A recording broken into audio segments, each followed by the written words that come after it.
E na Semana Mundial da Água, nós vamos te mostrar em uma série de 5 reportagens especiais o drama da crise hídrica. Nós vamos falar sobre as causas, as consequências e a importância da mudança de comportamento. É a gota d'água.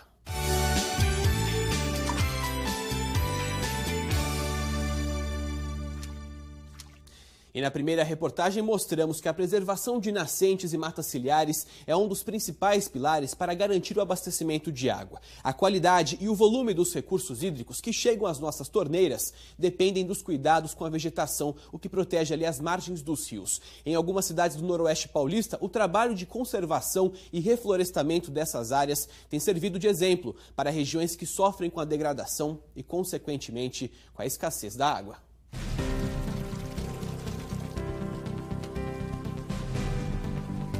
Um bem natural cada dia mais precioso. Sem água não tem como viver. A preocupação é o futuro das crianças.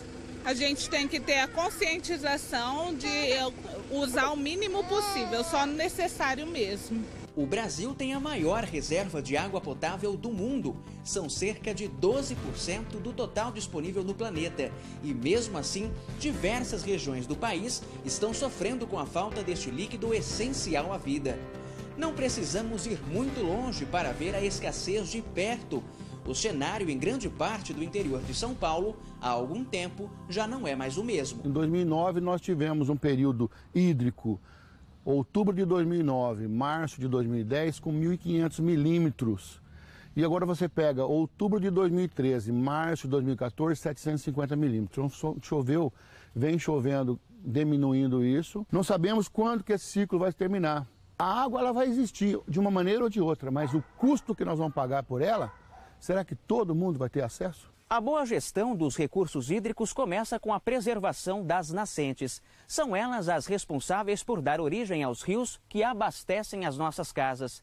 Quando as encostas são destruídas e a mata ciliar perde espaço, a qualidade e o volume da água estão em risco. Nesta propriedade rural em Bilac, a 26 quilômetros de Araçatuba, o trabalho de uma ONG está garantindo a cobertura vegetal às margens da nascente de um afluente do Ribeirão Baguaçu. Mudas de espécies nativas estão sendo plantadas para reflorestar o local, que estava desprotegido e exposto aos riscos de contaminação do solo, já que a área fica próxima a um canavial. Ao redor das propriedades, de uma forma geral, tem plantio de diversas culturas e elas normalmente utilizam de agrotóxico. Então, esse agrotóxico, o resíduo que fica nisso com as chuvas, a tendência dele é por gravidade ir para dentro do leito dos rios, para as nascentes e assim por diante. Então, num primeiro momento, fisicamente, as matas ciliares, essas árvores que nós estamos plantando aqui, serve para proteger desse aspecto físico. Além do plantio de mais de 150 árvores, outra iniciativa para preservar a fonte de água limpa foi a montagem desta bacia de evapotranspiração para tratar do esgoto da zona rural.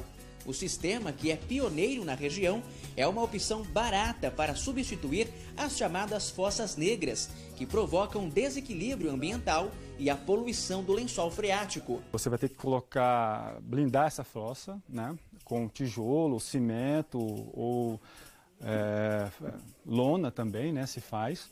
E você vai no centro colocar fazer uma caixa de bioséptica, que é os pneus, né? Pneus intercalado, e o cano direto da privada vai cair dentro desse pneu. Ela vai ficando também dentro dos cascalhos grossos, são tijolos, telhas, restos de construção que cobriu esse pneu. No segundo momento você tem uma camada de brita, né, por cima desse pneu, fechando tudo uma camada de brita. A segunda camada também, a terceira camada seria de areia.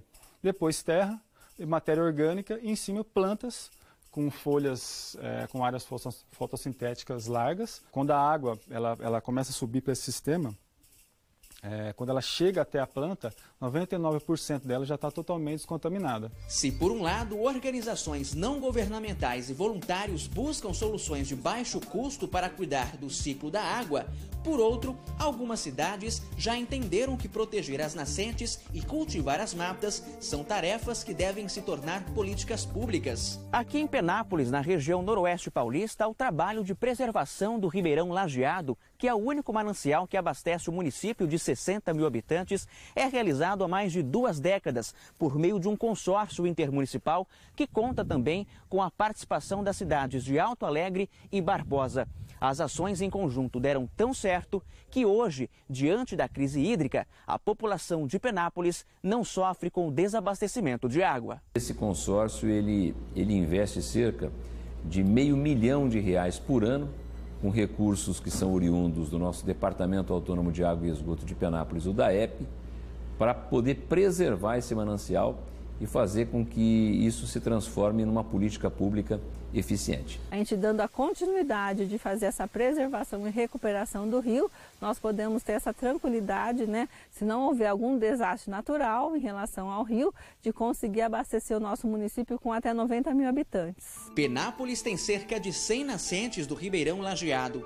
Todas elas estão cercadas pelo verde, numa tentativa de recuperar as áreas de matas naturais da bacia hidrográfica.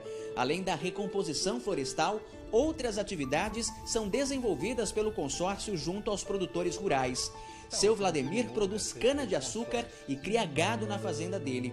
Para evitar erosões no solo e o assoreamento das nascentes, ele tem apostado nas curvas de nível. As árvores demoram um prazo maior para ela ir dando resultado. As curvas de nível não, a partir do momento que você fez, ela está segurando a água, está segurando muitos defensivos que deixam de ir para o rio. Então isso aí é um trabalho muito importante e a gente vê isso no nosso bairro aqui, que teve uma melhora muito grande. Hoje todas as propriedades quase já estão sendo feito esse trabalho. E isso é muito importante para ajudar a preservar os rios que nós temos. Também a gente ajuda na conservação das estradas rurais, porque hoje Penápolis tem muitas estradas rurais e acaba, se você não conservar as estradas rurais, junto com o Departamento de Obras da Prefeitura e com o DAEP, você acaba também levando essa areia, essa sujeira quando chove para dentro dos rios. Então o trabalho é feito em conjunto, em 3 áreas, para dar o resultado que está dando hoje. A Organização das Nações Unidas prevê que em 2030 o consumo de água da população global vai aumentar 40%.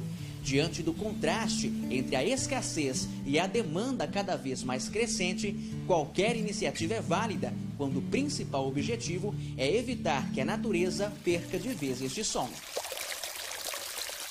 A nossa questão de preservar é para que a gente continue a escutar por vários anos esse barulho. É uma forma da gente poder usufruir desse bem por muito mais tempo.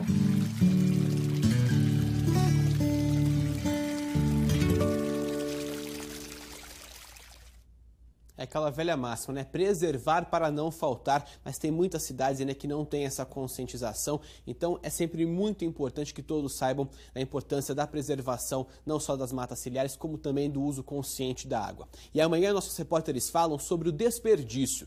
Com o atual cenário, a recomendação é evitar o uso desregrado, mas em Macaubal, na região de Rio Preto, por exemplo, acontece uma situação absurda. Por lá, poucas casas contam com um hidrômetro. Por isso, a tarifa para todos os moradores é única, de apenas R$ 8,00 por mês. Pagando pouco, tem muita gente que não se preocupa com o desperdício. Então não perca, é amanhã aqui no nosso SBT Interior.